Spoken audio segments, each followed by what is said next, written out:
Hey guys, Ken here with Texas Wild Outdoors. I'm out here on another unit of public land out at Lake Whitney.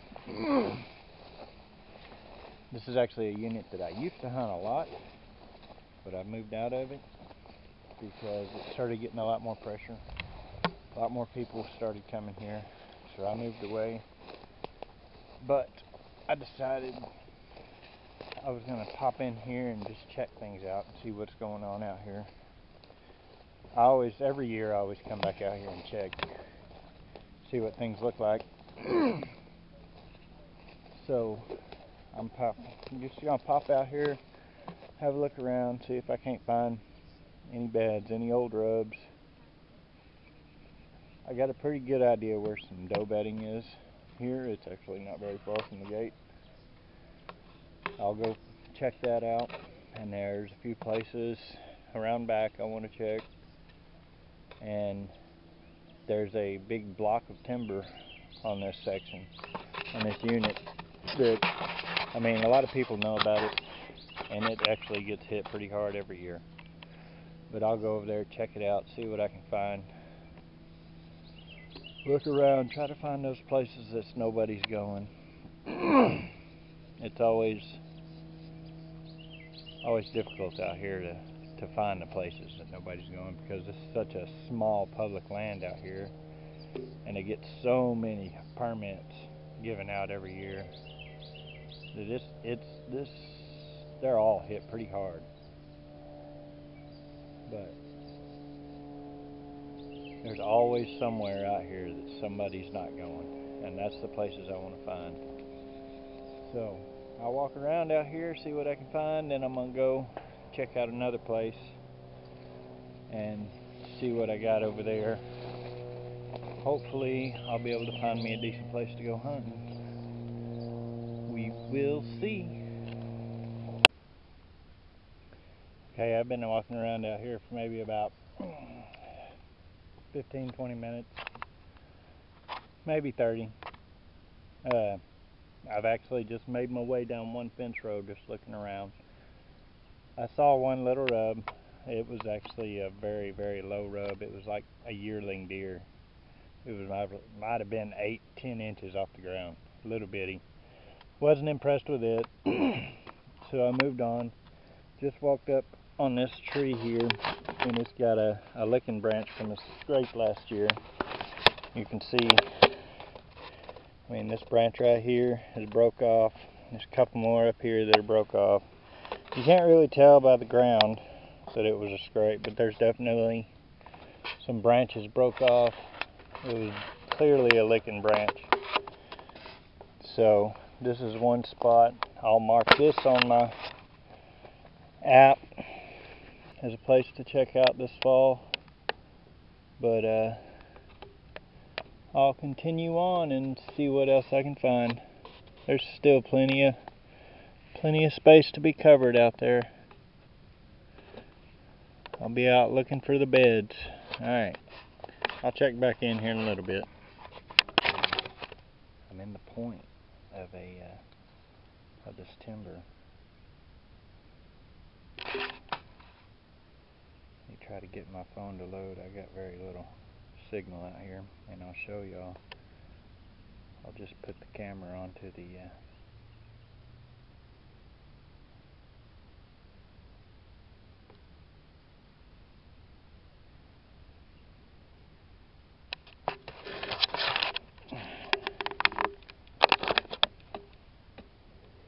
see if I can find a place where there's no glare. Doesn't look like it's going to happen.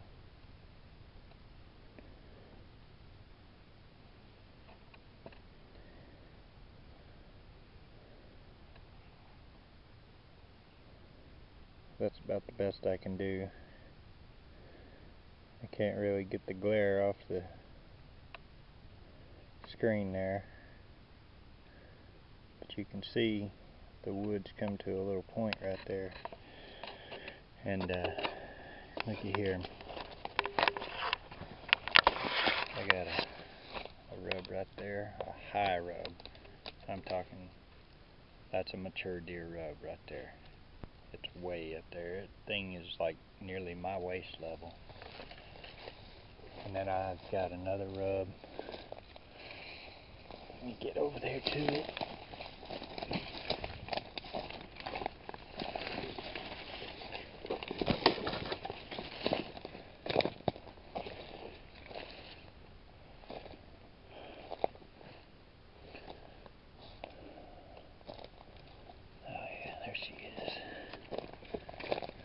Rub right there on this tree, and I can tell actually that it was used last year. There's bark laying all over the ground underneath it.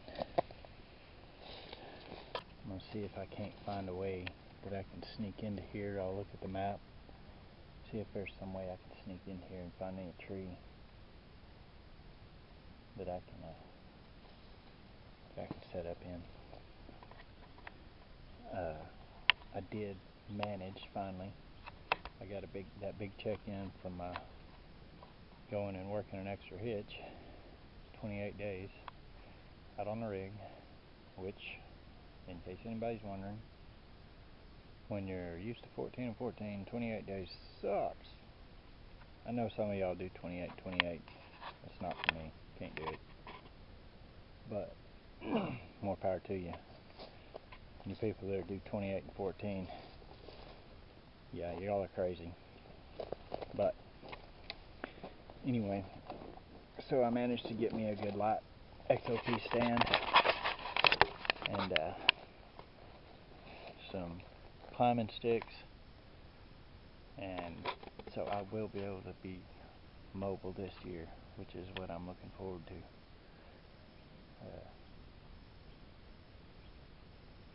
I ain't gonna be stuck in one stand, one area. I'll be able to just go in, find the tree that I want, set up in it, and move on. That's the goal. There's the bed right there, without a doubt.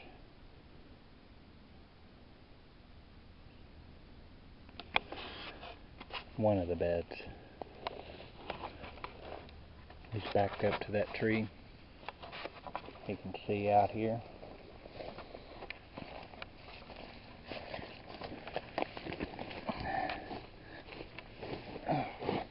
Oh, my backpack's hung up on the branch.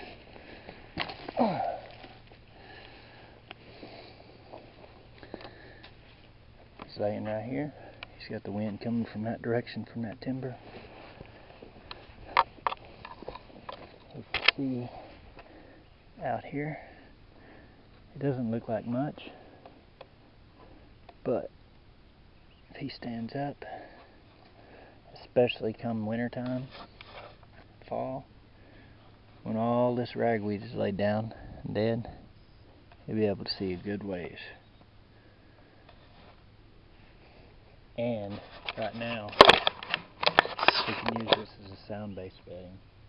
He can hear anything coming through that ragweed, because that stuff's loud. This is definitely one of the beds. Alright, I'm going to get out and look around some more. I don't want to run up here on this public land. And this is, look what I come across.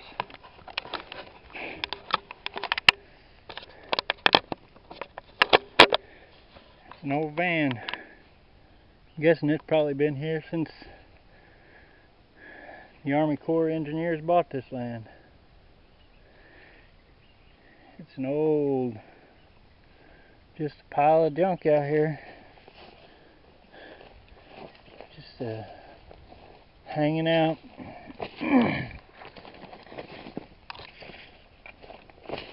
Pretty interesting. Just sitting out here. There's no telling how long this whole thing's been sitting here. But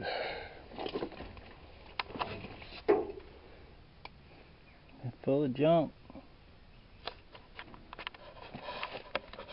Anyway, I thought that was a pretty neat find. So, just thought I'd show y'all. The things you find out in the world. Alright guys, I just walked up out of the creek. I was heading to the very back of this unit to look at a place that I saw deer at when I was hunting it before. And I decided to come and check this little lone group of trees out here in the middle of this field. You can see I'm surrounded by just open field. But anyway, I'm right up in this little group of trees, and I get out here and start looking around, and these are honey locust trees. Now, I don't know about down here in Texas, but I know all them the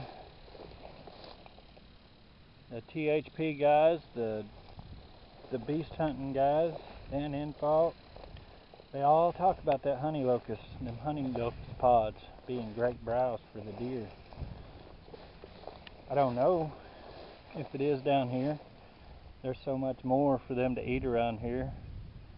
But I get out here, there's literally beds, which this is why I wanted to check this out, because there usually is, in these little groups of trees surrounded by open. There's beds all the way around this little group. You can see bed there, beds there, bed there. I mean, all the way around it, up under it, there's beds. And because they can just stand up right here and they can see everywhere.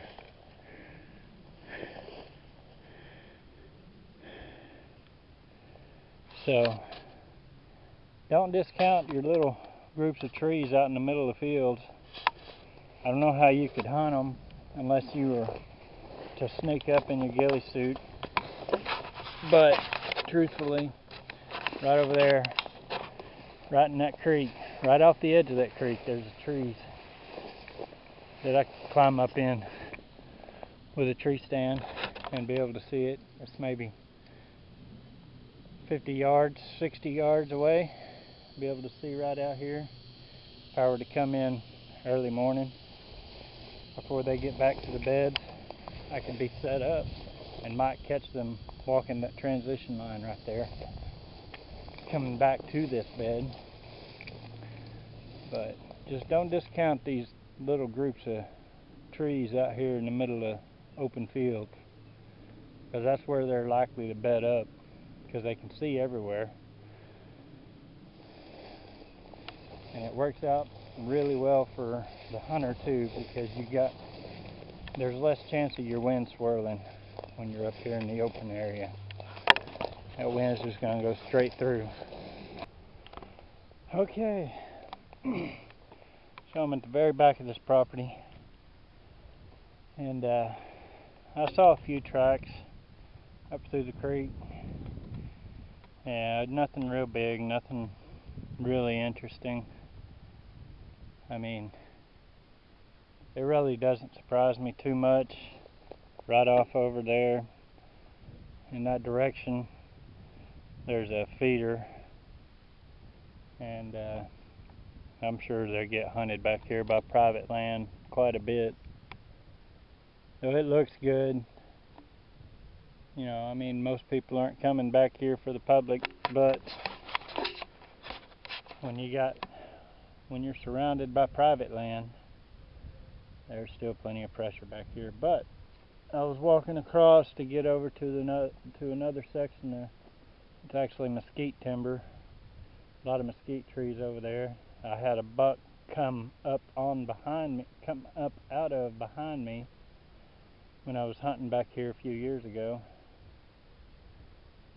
But I was walking over there to check it out, and just not far up out of that ditch, come up on all these doe beds. Go in there. I was just standing in one. There's another one right over there. Another one there. Another one there. Just a bunch of doe beds. Literally right out here in the middle of the field. Nothing, no cover. That just goes to show that Them does, they don't really care. They'll just lay down wherever they feel like laying down. Now the bucks are a little bit more particular. Sure, if I walked around some of these cedar trees, juniper trees, whatever you want to call them, out here, I'm sure I'd probably find a few buck beds. Okay, so it's about a month and a half later. I was editing the video from that unit, and I got to the end and realized that I just kind of stopped it abruptly and didn't do a finish, didn't do anything there, explain anything after I was finished, so I'm going to do it now. But I didn't find anything else. I went off through the mesquites over there and didn't find nothing. And checked and found a few more little beds. Nothing really very interesting. But so anyway, that was that for that one. And should be another video coming up. I'm gonna try to edit it tonight and post it in the morning. I'm gonna post this one tonight. But yeah. So if y'all like these videos that I'm doing, if y'all like the scouting trips that I'm showing, please like them and subscribe them. Subscribe to the channel. The more likes I get on the videos, the more that YouTube will put them in your recommended list.